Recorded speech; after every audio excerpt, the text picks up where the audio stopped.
आरोपींची मंत्र्यांकडे उठबस, बिहारलाही लाजवेल अशीच बीडची परिस्थिती. विजय वडेट्टीवार यांची घणागती टीका.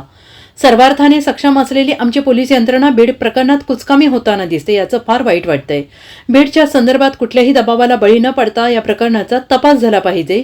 तळापर्यंत जाऊन सर्व आरोपींचा शोध घेतला पाहिजे आणि मुळात या प्रकरणातील सर्व आरोपींची उठबस ही मंत्र्यांसोबत होती असे अनेक पुरावे आहेत. त्यांच्या जवळीक असून त्यांच्या घरात यांचा वावर होता आणि हे सगळं होत असताना ते आज म्हणतायत की संबंध नव्हते आणि त्यामुळे या प्रकरणाची सखोल चौकशी झाली पाहिजे अशी मागणी करत काँग्रेस नेते विजय वडेट्टीवार यांनी या प्रकरणावरून सडकून टीका केली आहे.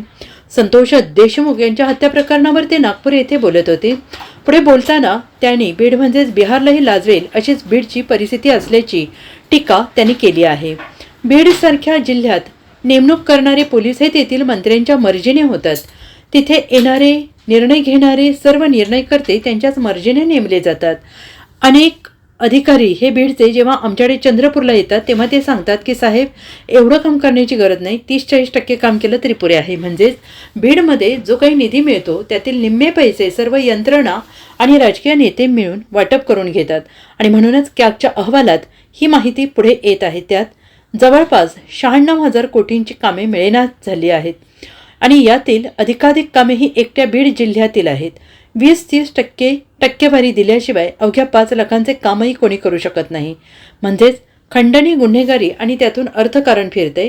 हे सर्व पाहता बीड म्हणजे बिहारलाही लाजवेल अशी बीडची परिस्थिती असल्याची घणाघाती टीका विजय वडेट्टीवार यांनी केली आहे.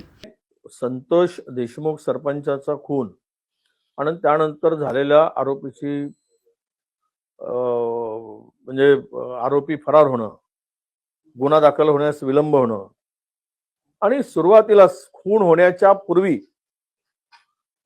या प्रकरणामध्ये पोलिसांची भूमिका, हे सर्वच एक पोलिसांच्या कार्यक्षमतेवर, पोलिसांच्या विश्वासार्हतेवर एक प्रश्नचिन्हच निर्माण करणारे आहे. महाराष्ट्र पोलिसांचा नाव आणि दरारा आता गायब होताना दिसतोय. हे दुर्दैवानं म्हणावं लागतं. जो धाक होता, जो दरारा होता, पोलिसांचा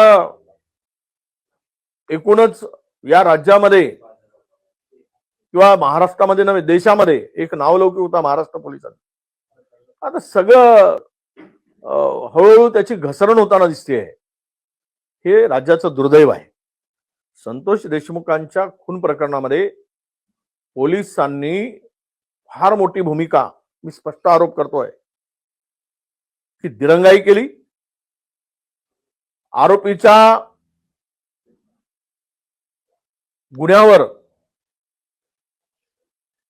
पांघरुण घालण्यासाठी काही अधिकाऱ्यांनी बीडच्या प्रयत्न सुद्धा केले.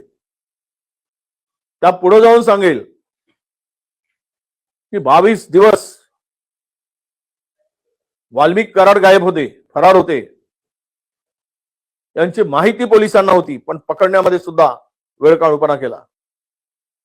आणि एवढ्या गंभीर अशा गुन्ह्यासाठी एवढी सक्षम आमची पोलीस यंत्रणा ही कुचकामी होताना आम्हाला दिसली, त्याचं फार वाईट वाटलं. Bureau report, SBN Marathi, Nagpur.